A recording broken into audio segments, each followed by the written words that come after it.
Today, on the eve of the release of such an interesting expansion for Magic the Gathering, namely the Teenage Mutant Ninja Turtles, I wanted to talk to you for a few minutes about how I see this specific card game from the perspective of someone who's been playing it for 25 years. To a greater or lesser extent, obviously.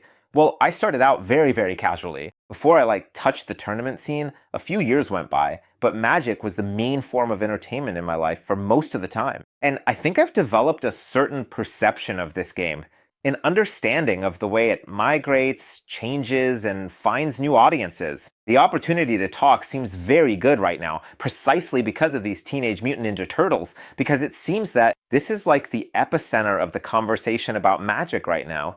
Meaning, what is the future of the Universes Beyond expansions? Of course, this discussion started to get somewhat intense at the time of the disastrous Spider-Man release.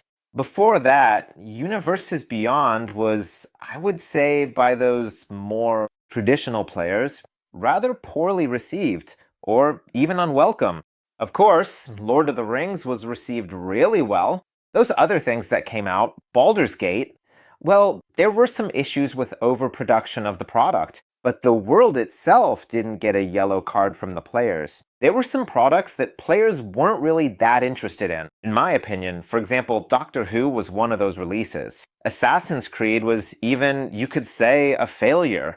The price dropped right at the start. But really, the first truly terrible release? Well, that was obviously Spider-Man. Which, looking at the pure facts, is somewhat incomprehensible, because even the collector booster boxes, like a symbol of this downfall, this huge drop from $1,000, $1,100 to $400, $350, well, it's becoming almost a symbol here of the collapse of the Universes Beyond idea as a whole. Of course, streamers tore this expansion and its release apart, quite rightly so in many ways, because Wizards and Hasbro, much like a child learning the rules and boundaries of living with others, certain boundaries at school or at home, well, Hasbro also tried to push those boundaries, asking themselves how little energy and heart they could put into a set and still sell it. It seems that Spider-Man gave us the answer as to where that line is, and it has been crossed. But going back to the crash itself, well, despite the fact that the drop was spectacular, 60%, the price still of a collector booster box landed above the wholesale price. So after all, we have to look at it from that perspective too. For stores, sure. Spider-Man definitely wasn't what they expected, but it wasn't a catastrophic release either. Spider-Man with its problems, AI-generated art, very weak gameplay, huge issues with inconsistency between paper sets. It had its problems, but it was only meant to be a prelude to the disaster that awaits us when those Teenage Mutant Ninja Turtles appear. So you could say that in the discussion about Universes Beyond, it's a test of a different kind. The Spider-Man test was about how much we can just not care and still have the expansion sell. There, we already know a limit exists. Teenage War Ninja something or other. Teenage Mutant Ninja Turtles are testing a different pattern. They're testing how far out of left field we can present a universe that will still sell. It seems that for months now, the signal from players has been quite clear.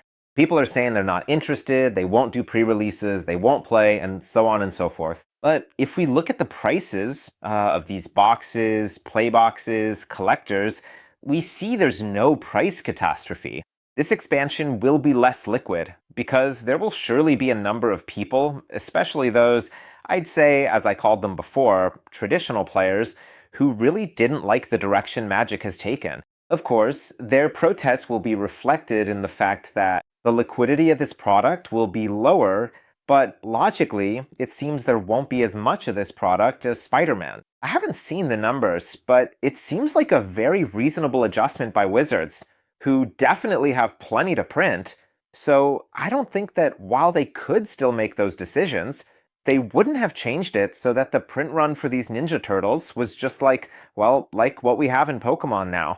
The perfect order set, meaning a set that eases market availability issues and won't be anything extraordinary. It'll come quickly, leave quickly, no reprints. Everyone will forget about it. In the future, it might be a very rare thing. However, I don't see this catastrophe, this explosion of the universes beyond idea actually happening, and I'll tell you why I think that is. I also recently came across a survey after the Lord of the Rings set, of course. It seems to me that Wizards are releasing them fairly regularly now to gather feedback from players and find out how the set was received in terms of power level, flavor, art, consistency, and so on. I was very happy to fill out this survey because I personally think Lord of the Rings is one of the best expansions in years, which plays very well, hits nostalgia perfectly, and is just like an old school Magic set. And it seems to me that the most vocal part of the Magic audience is pushing in that direction. However, the bad news for this group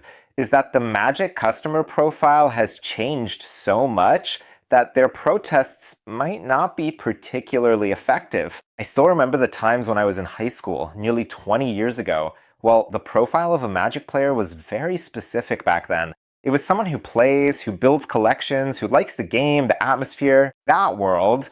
They would buy the product, build decks, meet up with their friends, they'd play, and that's what shaped the whole community. Right now, 20 years later, we know that the player profile is completely different. We have a whole range of people relatively loosely connected to Magic, but those who tried it and liked it to some extent and are occasional tourists in this hobby.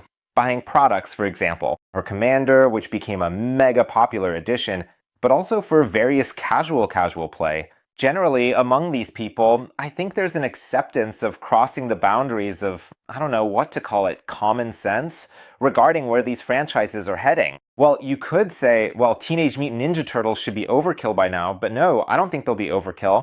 I believe Universes Beyond will continue to be released, because they simply allow Wizards and Hasbro to do what seems to be a short-term goal for Magic.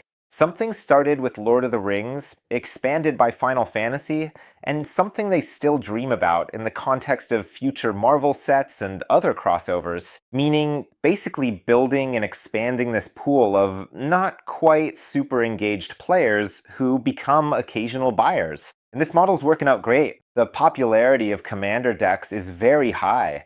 Collector boosters, where people often buy even single packs to find some fancy versions of their cards that they can add to Commander, accepting that these decks are very often, well, kind of anti-thematic, partly because they consist of cards from all sorts of art styles and universes. That's not really a problem for those people, and attracting such people is simply expanding the audience base. Hardcore Magic players will consume this expansion in some form anyway.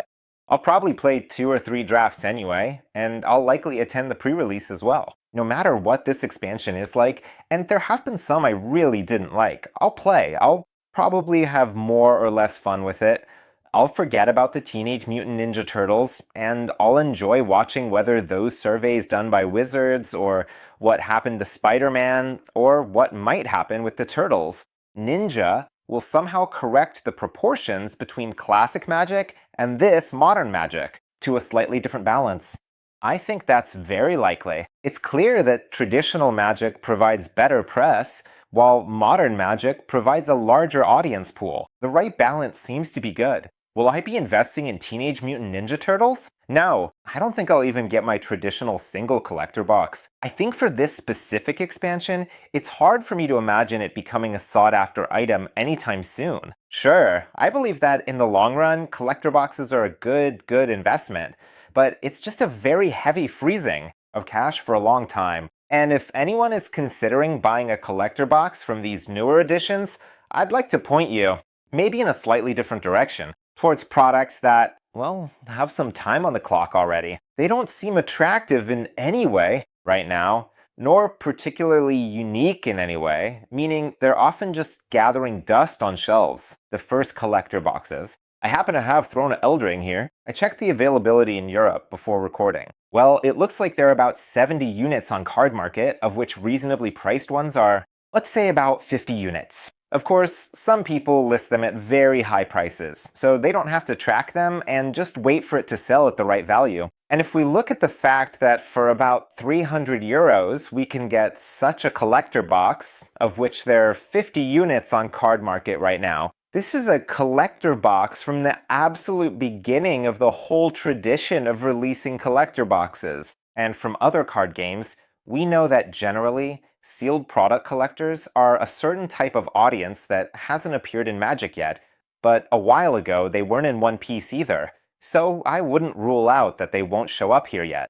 And for me, a product like this, which already has quite a bit of time under its belt, is a truly rare and unique product in its nature. It's just a more interesting option for me right now. To put on a shelf, to wait for it to just work like a good investment, earn some money, and maybe be sold or traded for newer products at bargain prices. And as for the Teenage Mutant Ninja Turtles, well, I wish them luck. Actually, in my interest, and I feel not just mine, but in the interest of shops and players, it matters that Magic is good to play, that Magic sells well, and that people are interested in Magic. And let's keep in mind that no matter how many negative reviews we read online about Spider-Man, Ninja Turtles, or Avatar, though Avatar probably got lucky there, well, we have to remember one thing: Magic sells really well. A lot of people play Magic. Drafts are becoming a very popular pastime. Commander has spread its reach far beyond the standard Magic community. And as for these new card games that are trying to chip away at Magic's position, Flesh and Blood tried to do it before. It didn't work. Now surely it will be tried by Altered. If it doesn't succeed on a large scale, then Magic will be just fine. And truly collectible items will also find their way to people who will desire them in the future. Take care. If you're taking part in the pre-release, have a great time.